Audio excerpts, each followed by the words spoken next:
gracias por venir. Empezamos con esto la celebración de los 10 años del Club Político Argentino, de los primeros 10 años del Club Político Argentino, con una parte académica, digamos, de reflexión. Hemos recibido muchas adhesiones de la Presidencia de la Nación, de legisladores, de gobernadores que fueron invitados y que obviamente tienen que atender sus obligaciones, pero que han tenido la gentileza de desearnos un feliz cumpleaños. La dinámica de la reunión es una exposición del profesor Befford, preguntas que ustedes pueden formular, va a haber unos papeles y unas chicas que les pueden ofrecer y alguna lapicera si necesitan, que acercarán a nuestra coordinadora del debate posterior, que es Graciela Fernández Meijide. Si son tan amables de irse acomodando.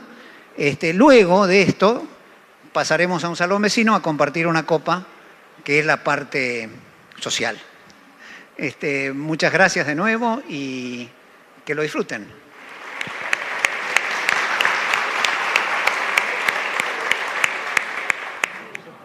Bueno, Francisco no se anima si yo no lo invito, así que gracias por venir a todos y es un orgullo haberte recibido, Francisco, que estés con nosotros. Te agradecemos muchísimo. A vos y a Elena, tu mujer, que te acompañó. Y gracias, Claudio, por estar acá. Y no lo voy a nombrar uno por uno. Bienvenidos. Y Francisco nos va a hablar. Lo escuchamos. Muchas gracias, ministra.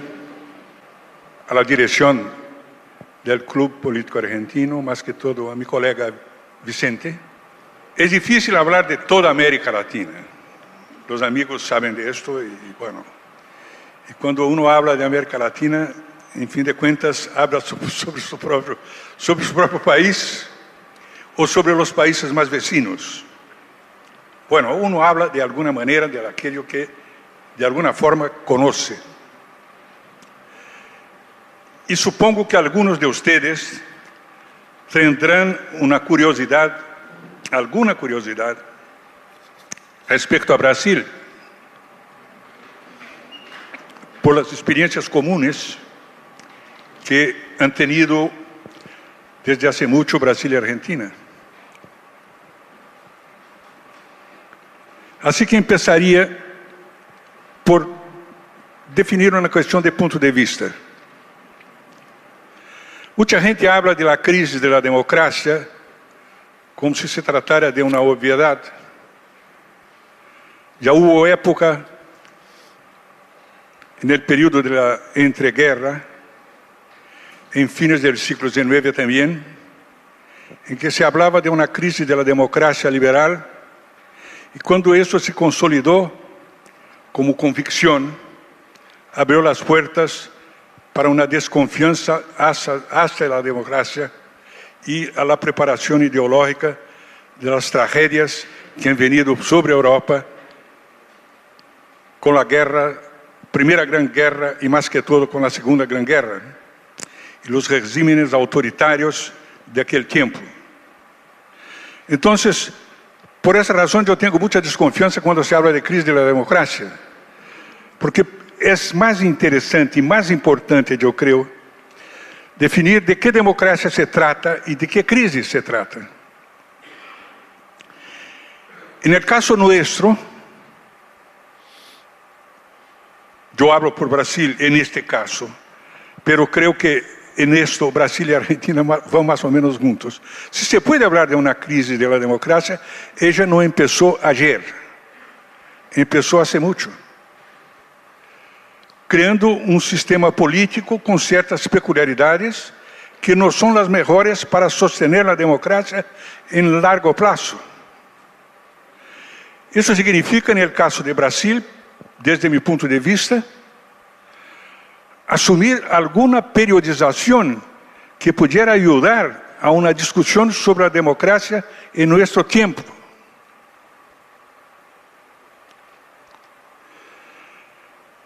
Yo creo que en el momento actual, Brasil vive una crisis de extrema gravedad, no solo de la democracia, pero más que todo del sistema político brasileño. Y también una crisis económica. Digamos, no es una gran novedad hablar de esto, porque esto es conocido internacionalmente. Pero es muy importante tenerlo en cuenta. Yo pienso que en esta época, que es una época de crisis pronunciada del sistema político, es necesario asumir alguna perspectiva hacia el futuro, lo que significa tomar alguna distancia en el pasado para entender lo que pasa. Para dar a ustedes alguna característica de esta periodización, yo diría que nuestra historia contemporánea de crisis empezó con la Revolución de 1930 en Brasil. No es muy diferente de los otros, porque todas las nuestras crisis han empezado en 1929. Y los grandes procesos de cambio también que vienen después, incluso de modernización y desarrollo de la democracia, vienen después de esta gran crisis. De alguna manera, en el caso de Brasil, es posible hablar, y yo creo que no es solo de Brasil, probablemente se podría hablar de otros países, incluso de Argentina.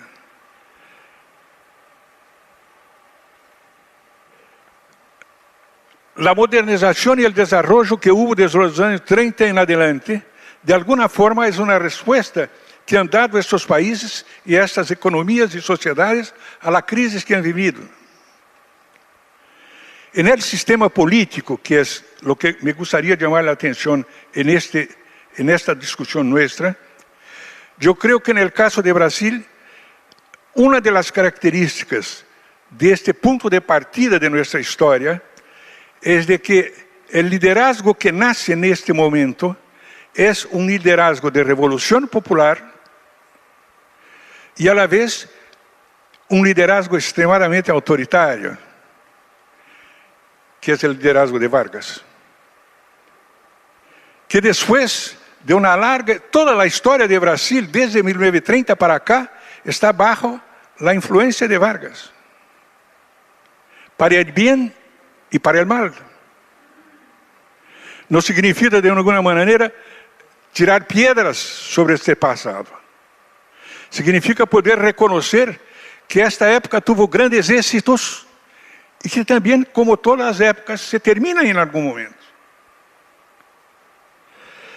Empezaba en el año 30 la historia moderna brasileira, de un país básicamente agrario, con el liderazgo que crea también desde la partida un sistema político más que presidencial, presidencialista, con una tradición imperial. Es fácil hablar de Brasil como imperio, porque Brasil fue un imperio. Y Vargas, con toda certeza, en este entonces, establece un tipo de estructura política en que él, de alguna manera, repercute las sombras de los emperadores del pasado. Pero esto no es solo Brasil.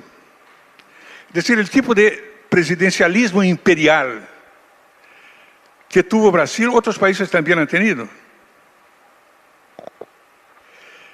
Así que una otra característica de la democracia política, del sistema político institucional que se crea en Brasil a partir de los años 30, es de un presidencialismo, de federalismo muy desequilibrado.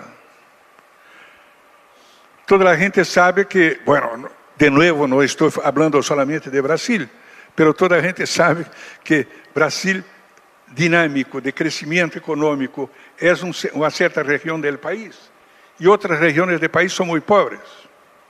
Es el caso del Nordeste más que todo, que pasa por crisis directas e indirectas y que sufre un proceso de migración fortísimo para el sur. El Brasil de dinamismo es el Brasil de la región sudeste. Bueno, yo creo que no es muy diferente, aunque es diferente, de lo de Argentina. Es diferente, pero no es muy diferente.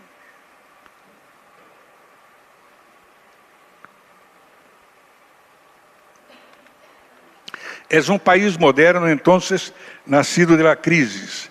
Para dar una idea de lo que éramos y lo que somos hoy. En 1930, Brasil tenía 37 millones de personas. Hoy día tiene 210 millones. Es decir, es increíble el crecimiento del país en esta época. En 1930 participaban de las elecciones 5% de la población. Hoy día participan de las elecciones más de 50% de la población. Cerca de 140 millones de personas.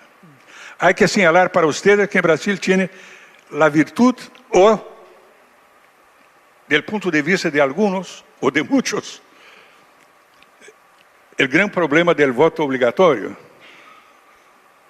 todo caso, es un asunto que se puede discutir. Pero lo que quiero decir con esto es de que este periodo histórico que Brasil vivió de 1930 en adelante es un periodo mezclado de mucha inestabilidad, es un periodo de crecimiento económico, de crecimiento social y de crecimiento democrático, pero también es un país de enorme autoritarismo. Vargas no fue solamente un líder revolucionario en 30, fue un dictador en 37, hasta 1945. Pero curiosamente, hay de estas cosas en la historia de América Latina, no tenemos que avergonzarnos. Fue un dictador que también se hizo democrático, porque no hay manera. La única manera de ganar una elección es tener más votos. Y para tener más votos hay que hacer algo en beneficio del pueblo, de alguna manera. Por supuesto que en esto había mucha manipulación, pero no solo manipulación. Lo que quiero decir es que hubo un crecimiento económico y hubo un crecimiento democrático en el país en todo este periodo, y es este sistema, este gran sistema de muchos éxitos y de muchos fracasos que se agota, yo creo, se está agotando en el momento actual, en la tremenda crisis actual de Brasil. Es decir, no es una crisis para hablar mal del pasado, es una crisis para reconocer que el pasado también pasa. Simplemente eso. Una característica de nuestro sistema político es un sistema electoral que en su comienzo, en sus principios de 1930, tenía algo de innovador y de más democrático. En nuestro sistema electoral, que es un sistema de representación proporcional, que sin embargo, en el país que crece y asume las dimensiones que tiene hoy día, a partir de 1945, 1946 o a partir de los años 50, va demostrando cada vez más su dificultad de operar efectivamente la democratización del país. Nosotros tenemos un sistema electoral que significa en cada distrito, significando cada distrito, cada estado de la federación, que la elección de diputados y senadores en algunos estados brasileños es una cosa que tiene un peso tan fuerte como sería una elección para presidente de la República. Imagínense ustedes lo que significa elegirse alguien como diputado en un estado como São Paulo, con 30 y pocos millones de habitantes, con una población electoral de algo como 16, 17 millones de electores. Es mucho. Lo mismo Río, lo mismo Minas, que son estados más importantes del país. Es decir, nosotros tuvimos, no en la partida, sino que en el desarrollo del sistema electoral de representación proporcional, un proceso de separación entre el representante y el representado, que probablemente no estaba en la intención de los representantes, pero que vino a ocurrir de alguna forma. Era imposible, es imposible, en varios estados brasileños, que el representante tenga algún tipo de contacto efectivo con sus representados. Y esta cuestión no es solamente una cuestión de discusión teórica entre teóricos, es una cuestión que tiene representación real. En determinado momento el país creaba problemas para la democracia. El crecimiento del país creaba problemas para la democracia, entonces se creó Brasilia. No hay que pelear sobre esto, es decir, ya se peleó mucho sobre esto. Hicimos lo que fue posible. Y entre las cosas posibles fue crear una ciudad en el medio del sertón, porque la idea era precisamente de ocupar el centro del país, de estimular el desarrollo del país hacia adentro. Pero la misma cosa significaba separar las élites políticas del país del restante del país. No que estuviese en la intención, quizás, de los líderes democráticos de entonces, pero fue lo que ocurrió efectivamente. Entonces Brasilia es hoy conocida, justa o injustamente, como una isla de la fantasía. No es tanto así, pero en todo caso algo de eso tiene. Lo que quiero dar es el ejemplo de cómo se alarga la distancia entre representante y representado. Yo doy un ejemplo chileno, que es un pequeño ejemplo para mi argumentación. Simplemente para mi argumentación.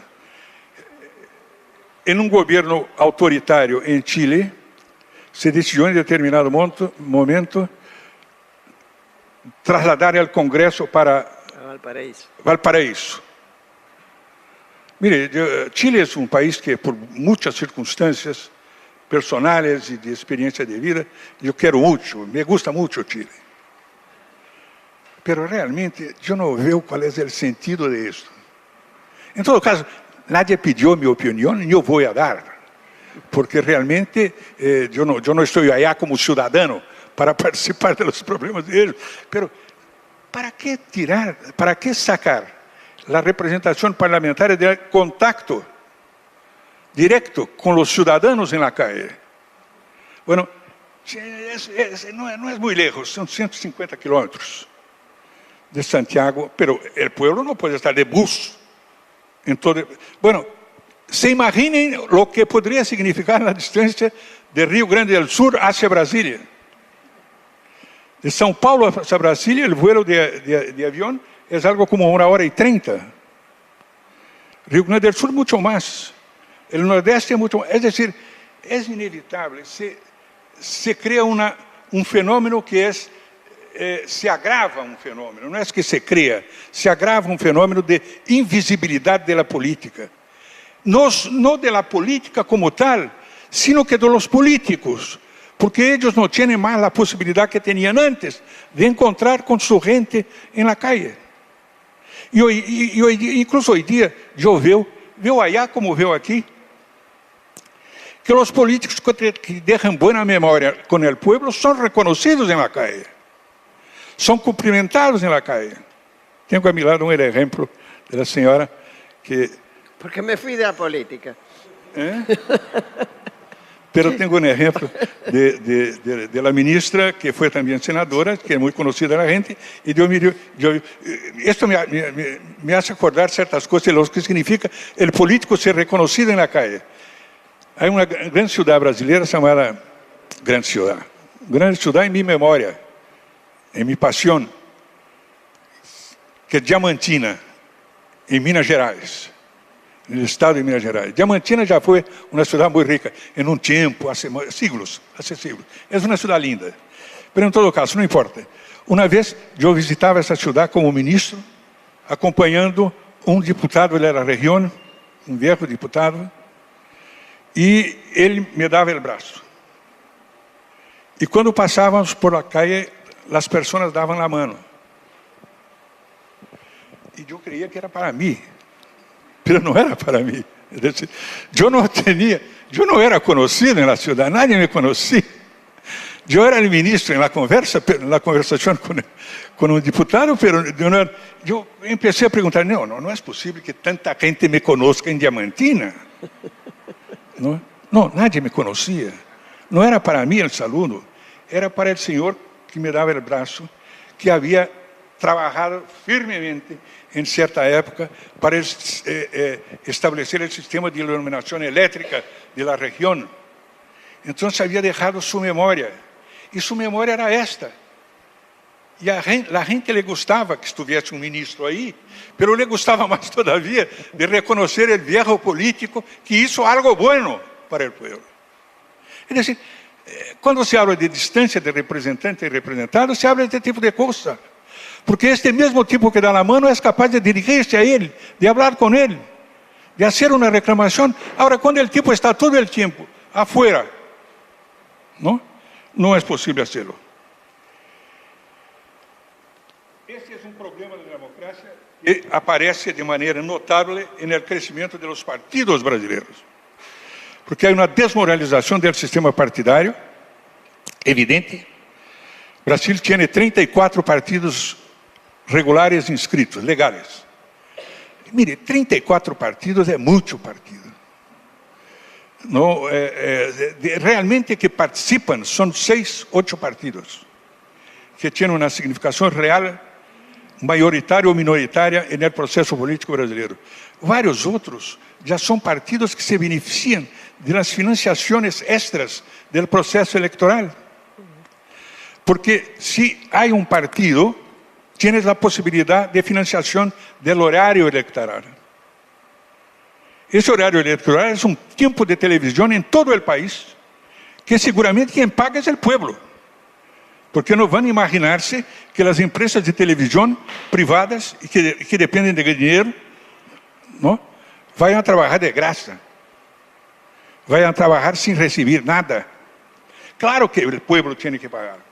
Pero, entonces, es un crecimiento del sistema partidario que no es serio y que hace de los partidos pieza de juego de las presidencias de la República de una manera general. Cuando se habla de presidencialismo imperial, se habla de la posibilidad que tiene cualquier presidente en la situación brasileña de manipular partidos y crear una mayoría de su base de sustentación. El sistema que nós temos é o sistema de presidencialismo de coalescencia, presidencialismo de coalición.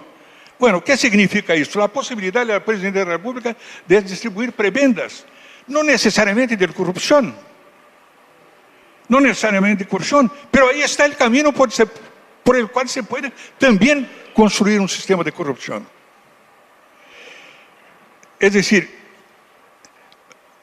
además, en el sistema creado en los años 30 y 40, se creó en Brasil una institución que es de las más complejas de la situación brasileña, que no es únicamente brasileña, que es de la organización corporativista de la sociedad y de la economía. Tanto del ángulo de los trabajadores, cuanto del ángulo de las empresas. Esto significa muchas cosas, pero cuando empezó, tinha uma intenção em uma sociedade que se mirava a si própria como inorgânica, incapaz de organizar-se. Tinha uma intenção organizadora, que se podia dizer administrativa por parte do Estado, pero também democrática, no sentido que se buscava organizar a sociedade. Pero em lo que passa, cada vez mais estas instituições se vão tornando apêndices da organização do Estado. E também caminhos por onde se processam recursos públicos e, portanto, caminhos de corrupção do Estado. O corporativismo não é somente isso, o corporativismo é também o crescimento de grandes instituições privadas, e isso, a construção de Brasília, é provavelmente o começar da história, que são instituições que trabalham para o Estado. Em um país como o Brasil, construir estradas é trabalhar para o Estado. Reformar as estradas também. É decir, alguém poderá perguntar, bueno, que impressão tem você sobre o Brasil e sobre o futuro?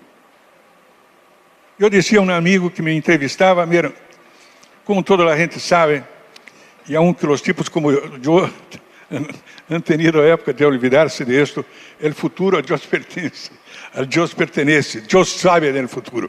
Nosotros en la democracia no podemos saber del futuro. Nosotros podemos comprometernos con ciertas ideas, con ciertas propuestas, a ver lo que pasa y a ver lo que el pueblo dice, ¿no? No es posible decidir lo que se pasa en el futuro, pero yo creo que vamos a salir de este periodo. Yo creo que en el Brasil vamos a salir porque tenemos compromiso con la democracia también. Getúlio Vargas tenía una expresión muy interesante, que era una expresión típica de jefe de massas. Ele dizia assim: o voto não enche barriga, el voto no llena la guata, no llena el estómago. Es decir, ele queria dizer, mira, esto no tiene importancia, pero ni él creía en esto.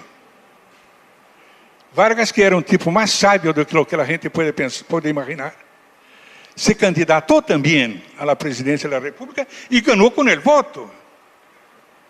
É decir, a grande ameaça de Vargas durante um longo período era a sua capacidade de influência no voto. É decir, a democracia nos compromete de todos os lados. Então, um dos aspectos interessantes do Brasil hoje dia é que há uma crença em la democracia, sin embargo, de todos os problemas. Eu pido excusas por haber hablado tanto, minha intenção era falar muito menos, simplesmente para a abertura das discussões, mas estou disposto a lo que a generosidade de vocês permita, as discussões que tenham admito. Muitas graças.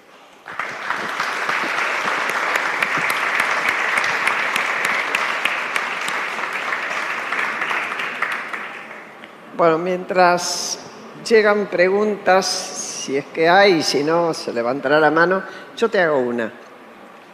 Primero, que me parece que no dijimos, pero no estoy segura, que Francisco fue uno de los fundadores del Partido de los Trabajadores y que después fue ministro durante toda la época de gobierno de Fernando Enrique Cardoso, ministro de Cultura. Me parece que no lo anunciamos, porque en un momento dado él dijo, yo iba como ministro y bueno, no habíamos contado. Vos hablás, Francisco, de que la democracia no se empuja. Como sea, está, tenga la intensidad que tenga, ahí está, y para atrás no se puede volver. Te entendí. Muy bien. A veces se plantea como si no se pudieran casar, maridar, la democracia y la república. La democracia, con eso que tiene de participación, de igualdad, o de búsqueda de igualdad, y la república con lo que tiene de controles y de instituciones y su fortaleza.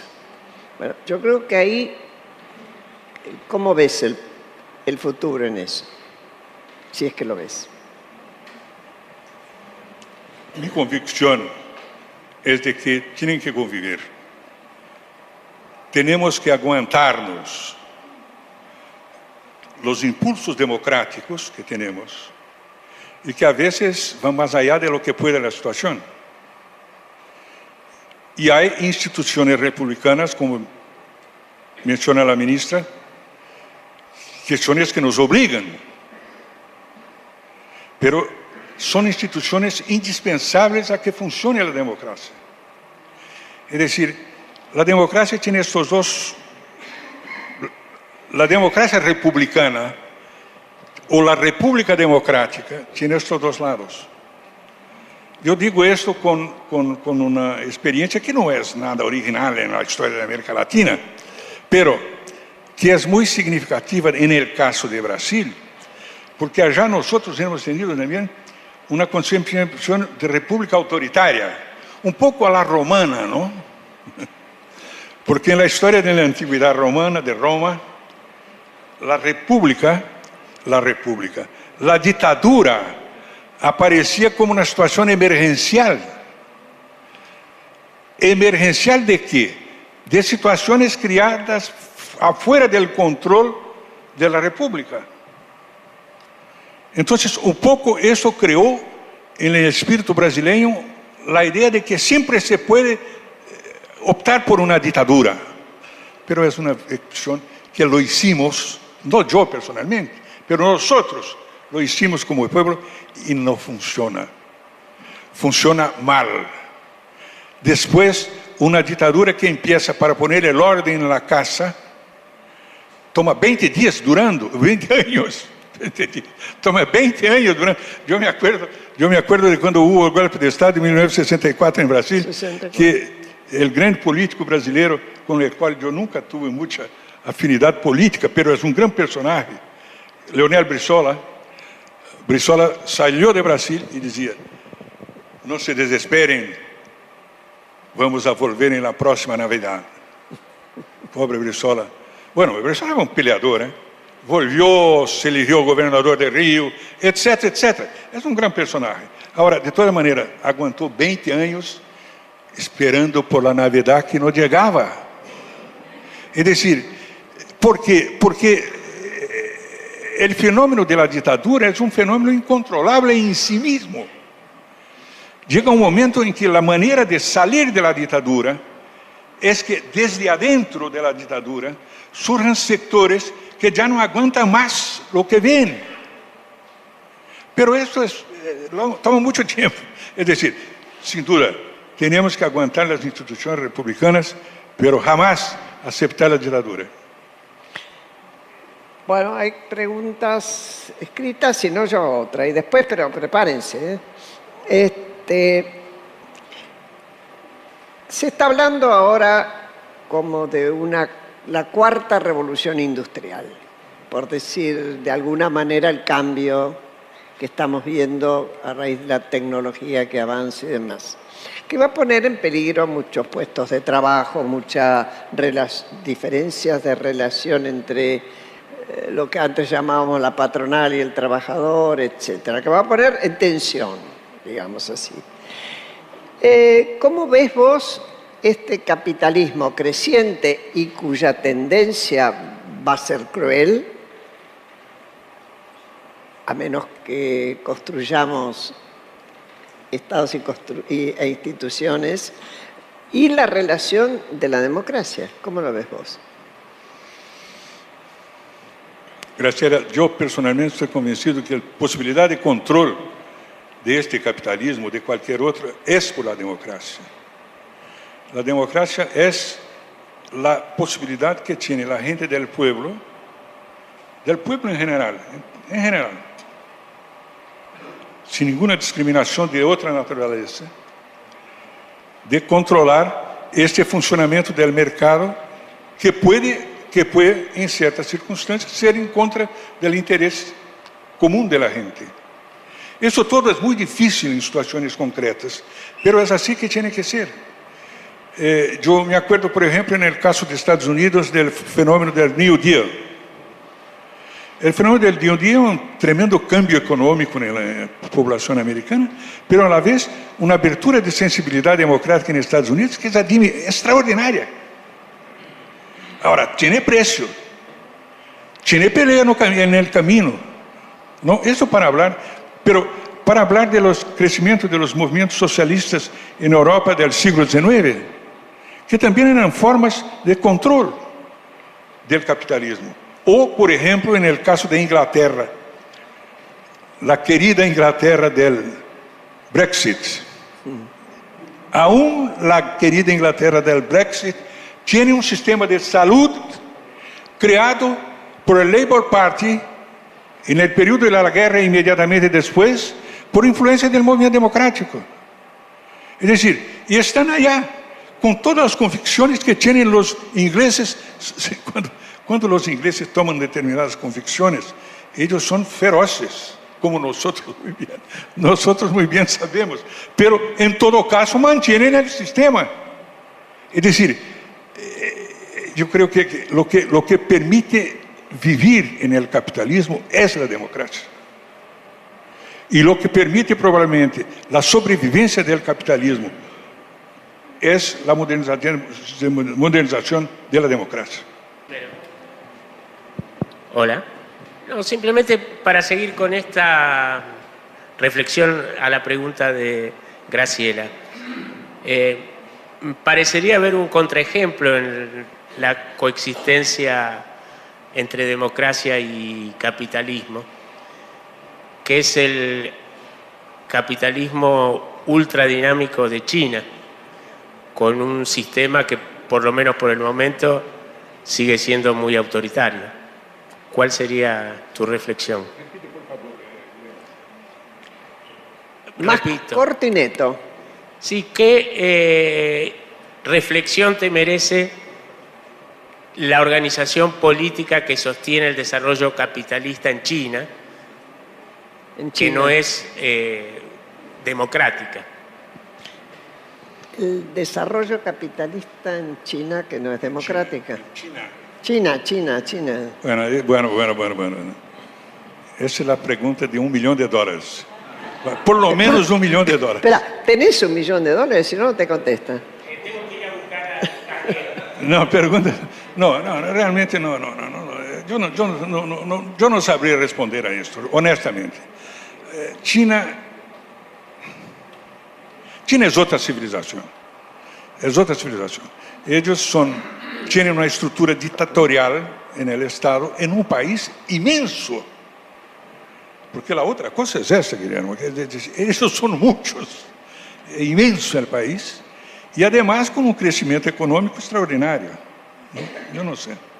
Realmente somos espectadores de este proceso de mudanza, de cambio extraordinario en el mundo. A mí me gustaría que ellos se democratizasen más, por supuesto. Ahora, yo no sé cómo. En todo caso, las peleas democráticas que tienen son impresionantes. La plaza de Tiananmen fue un fenómeno mundial. La represión también fue mundial. Pero en todo caso, yo me acuerdo siempre de un tipo de entusiasta, de amigo entusiástico de la China, que imaginaba que los chineses tenían una otra naturaleza, serían tipos muy diferentes. No son. Ellos están haciendo una experiencia en el mundo que es muy extraordinaria, pero ellos son gentes como nosotros. Es decir, llega un momento en que también no aguantan. Así que han tenido manifestaciones extraordinarias.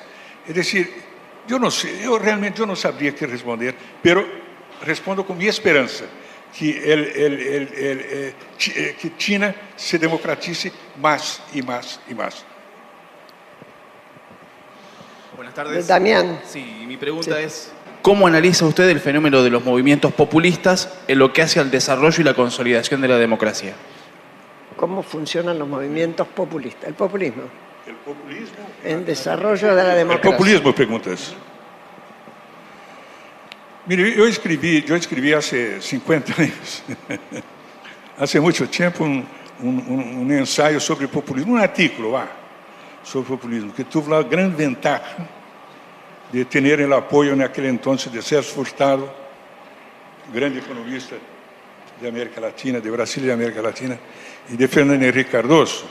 Pero, bueno, está muy bien, escribí un artículo. Ahora, mi impresión es de que llamarlo populismo o no es una cuestión de preferencia por palabras. Lo que me parece esencial en aquello es la emergencia del pueblo. En una historia en que el pueblo no contaba, el pueblo pasó a contar de alguna forma. Sobre esto se hizo mucha demagogia, se hizo mucho estatismo descontrolado. La democracia terminó por ser un camino autoritario para mucha gente. Pero estos son caminos, son desviaciones del camino.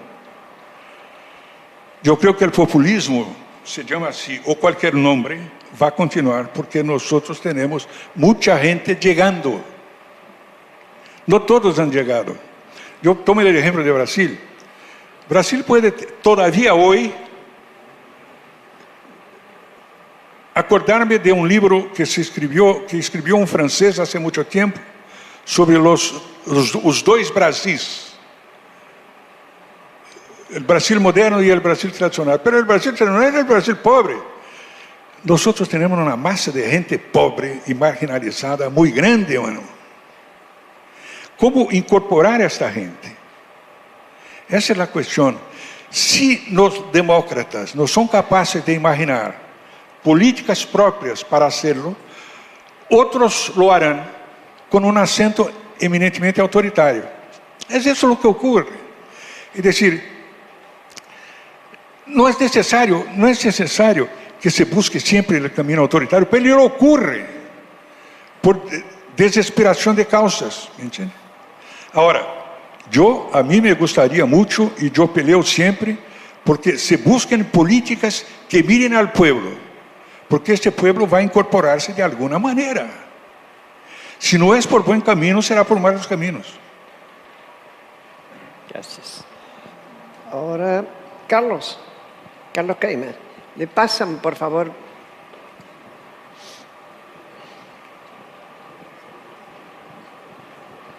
Perdóneme, profesor, si soy irrespetuoso. No, por favor. Pero su militancia política creo que me habilita. ¿Qué piensa usted del presente y el futuro de Lula? Presente y futuro de Lula. ¿Qué pensás?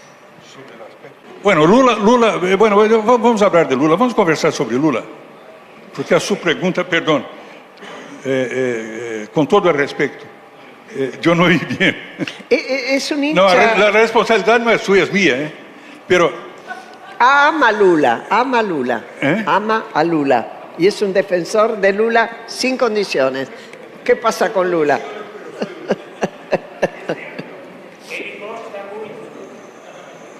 Pero, Graciela, respondo sobre Lula. Sí, Mire, por favor. Mire, yo debo decir lo siguiente, yo conocí a Lula hace tiempo, él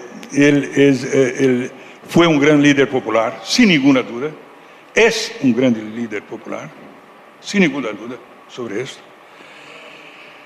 En el tiempo en que yo tuve la posibilidad de participar con él en el PT, yo tuve siempre una relación de amistad y de respeto recíproco.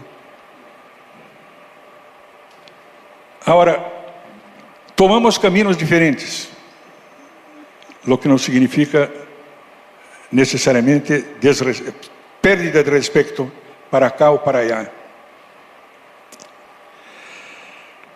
Yo creo que Lula tiene un tipo de sensibilidad popular que hace falta, por ejemplo, en un partido en Brasil con gentes que yo conozco más bien, el PSDB.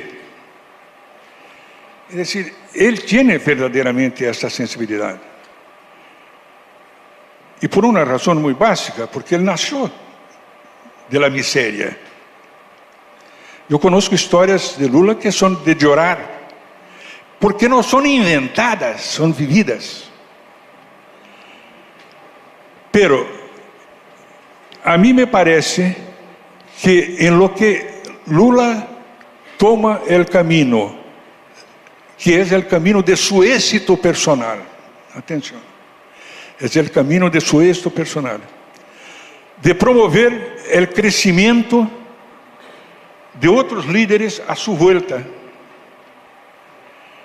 acercándose cada vez más del famoso aparato de Estado.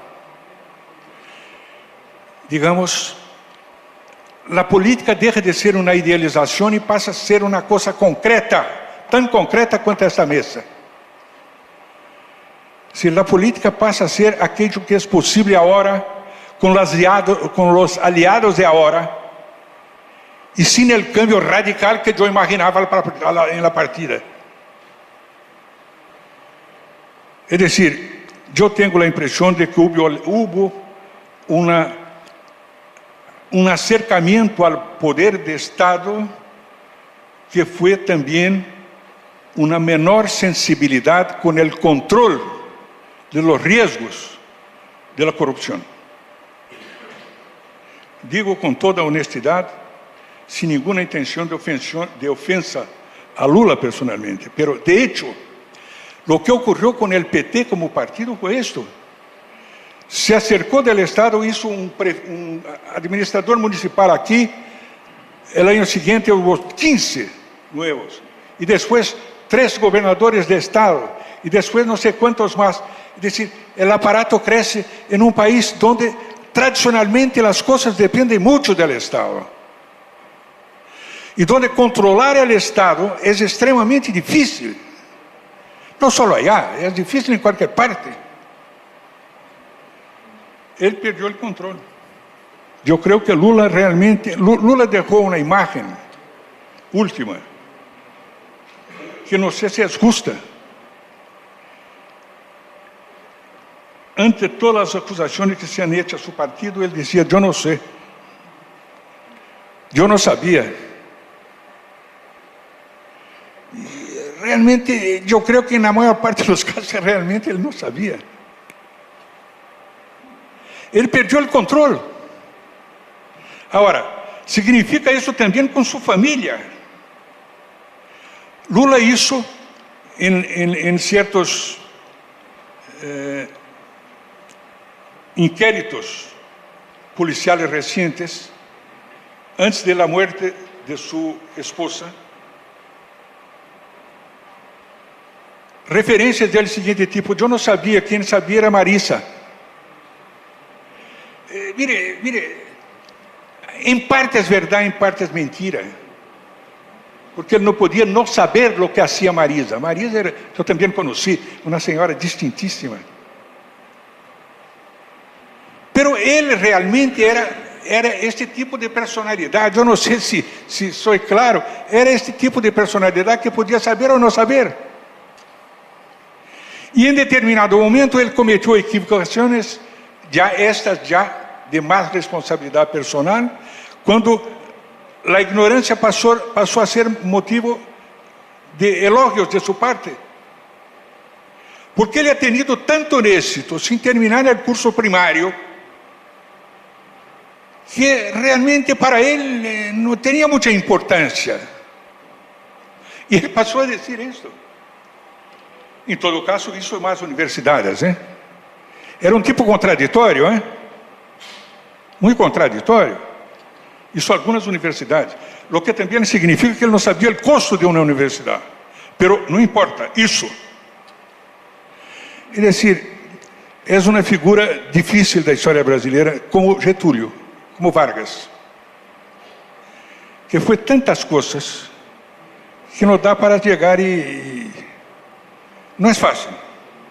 Con todo el respeto que yo tengo a usted, que yo espero de usted para conmigo, realmente estamos de un personaje histórico de estos que no va a dar como hizo Lula. ¿Qué hizo Lula? ¿Qué hizo? ¿Qué pasó? ¿Me entiende? Porque es un tipo que tuvo un éxito que nadie aquí tuvo en aquella dimensión, ni en Brasil ni aquí. Es decir, es muy espantoso, pero es verdad. En todos los casos, lo que quiero decir es que yo sigo teniendo gran respeto personal por Lula, mucha amistad, pero como decía Lula, y yo en acuerdo con él, quien debe pagar. Quien debe, tiene que pagar. Y no hay nadie arriba de la ley. Porque la ley en nuestros países siempre fue en contra de los pobres e isentaba a los ricos. Era esa la visión de Lula. Y la visión que yo tengo es hoy día. Entonces Lula se hizo el hombre del poder. Mientras mantenga esta imagen, tiene que pagar por los errores que cometió. Con todo el respeto, como él. Pasas para aquí, gracias. Retomando el tema de Lula, fuera del liderazgo popular de Lula que usted manifiesta, ¿se vislumbra otro liderazgo que en todo caso pueda combinar lo que era Fernando Henrique y Lula, la sensibilidad popular y el respeto republicano? ¿Se vislumbra alguien? ¿Hay algún candidato que una la popularidad y la sensibilidad de Lula y el respeto institucional de Fernando Enrique Cardoso no se fabricó todavía. Yo tuve dificultad de entender la pregunta. Yo tuve dificultad para entender la pregunta, pero no, desgraciadamente no. Ahora, teníamos que tener instituciones que fueran capaces de reunir estas dos sensibilidades. Ese es el tema. Este es el punto, ¿no? Es decir, la desgracia no es que no tenemos personalidad, porque eso es muy complicado, en términos de personalidad de liderazgo. Por ejemplo, déjame hablar de un líder que también es amigo mío y es amigo de Lula, etc. Fernando Henrique Cardoso. Fernando Henrique Cardoso yo también conozco hace mucho. Yo fui su estudiante en la universidad, ¿no? Y trabajé con él en Chile un tiempo largo. Después nos separamos, yo fui al PT y él se fue al MDB. Y después, bueno, tomamos caminos diferentes, pero siempre muy amigos. Pero Fernando Henrique Cardoso es un tipo con una gran visión, sin duda que es, de los asuntos del Estado. Él tiene sensibilidad popular. Él tiene sensibilidad popular en el sentido de que compasión. Pero él no tiene la... Mire, digo eso sin intención de crítica, porque él no tiene y probablemente ni yo también no tengo esta capacidad de anticipación. Esta capacidad de anticipación del tipo que vivió, con perdón de la palabra, con perdón de las señoras, en la mierda mucho tiempo. Con perdón de las señoras presentes y de las señoritas. Perdón, realmente, pero es así. Yo una vez estaba con Lula en un auto, yo manejando, y empecé, esto muy antes de ser candidato de esto, candidato de aquello. En la carretera, un tipo en una parada, con un niño, pidió dinero. Yo no sé qué hicimos, cuál reacción tuvimos, etc. Pero era una carretera. El hecho es que fuimos. Esto me llevó a contar a Lula la historia de que yo había pasado ahí en otro momento y había encontrado un tipo que había tenido tiempo de hablarme. Y que dice que tenía hambre. Hambre. Y me dice lo siguiente: que un hombre tenga hambre, pero mi hijo también tenía hambre. Y los niños lloran. Los niños cuando tienen hambre lloran. Lula casi lloró. Estaba aquí. Es decir, yo no estoy hablando de lo que oí hablar. Estaba aquí a mi lado. Él casi lloró. Es decir, esta sensibilidad, este tipo de sensibilidad, tú tienes que vivir aquello para percibir. Es decir, el otro se compadece y pelea y ayuda, etcétera, etcétera, etcétera. Pero tiene que tener gente junto, hablando, mire, tú no estás mirando todavía, nos percibes. Es decir, esto hace falta. Lula tiene una cosa muy importante en su gobierno, que fue la Bolsa Familia, que fue muy criticado porque, no sé, por supuesto que él quería votos, por supuesto. Pero el problema no está ahí. El problema está en que él fue capaz de imaginar, con el apoyo de su gente, en un tipo de ayuda que era y es una cantidad muy pequeña de dinero para el pueblo, más pobre, más miserable, pero para que este pueblo pobre y miserable era una ayuda. Es decir, probablemente en una discusión académica o en una discusión entre tecnócratas, es imposible llegar a este tipo de sensibilidad, porque yo creo que es tan poco relevante desde el punto de vista económico, que pasa por... Yo no doy atención. Yo no sé si soy claro en esto. Sí, sí. ¿Qué opina del juez Moro? ¿Qué opina del juez Moro? Moro. Miren, bueno, las preguntas de ustedes son realmente... Mire, yo creo que es un gran juez. Para hacer lo que este señor está haciendo en Brasil desde hace algunos años, hay que tener mucho coraje y hay que tener una convicción muy firme de lo que es el derecho y de lo que son las leyes. Yo creo que es un gran juez. Y su equipo está haciendo un trabajo, la famosa equipo del Lava Jato, está haciendo un trabajo de limpieza en Brasil extraordinaria, que ha de dejar marca en nuestra historia y posiblemente en la historia de otros países. Mire usted, la famosa Odebrecht, que es una inmensa empresa brasileña, que hizo muchos trabajos importantes en Brasil, pero está siendo procesada en Perú, topó con problemas en Ecuador, en Argentina también, supongo. Bueno, ¿qué es eso? Estamos inventando ahora cómo robar el mundo. No, realmente él tiene que... A mí me da... ¿Se acuerda una vez en que hubo un accidente dramático, tremendo, en la vecindad de Italia, en que iba el buque, ¿no?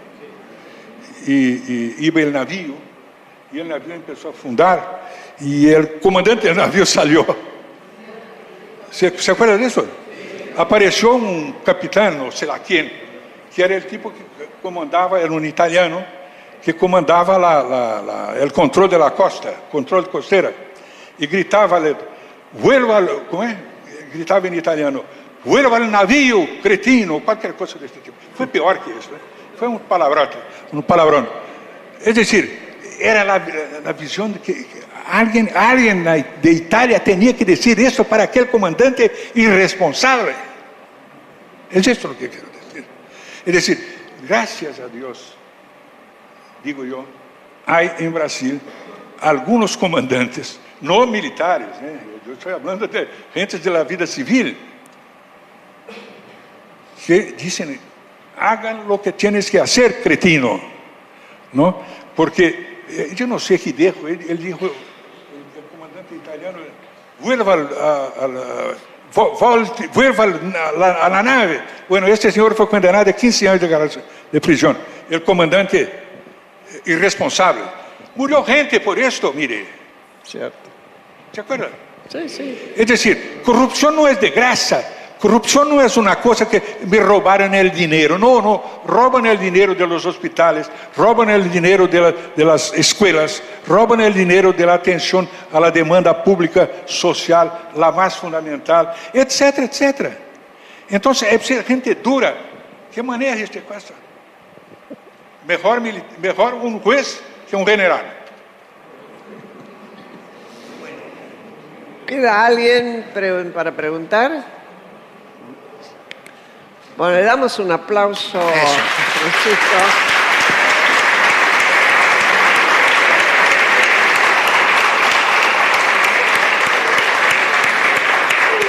Bueno, esto no termina acá, sigue. Hay que pasar al salón de al lado a compartir una copa, conversar, revisar lo que pensamos y divertirse.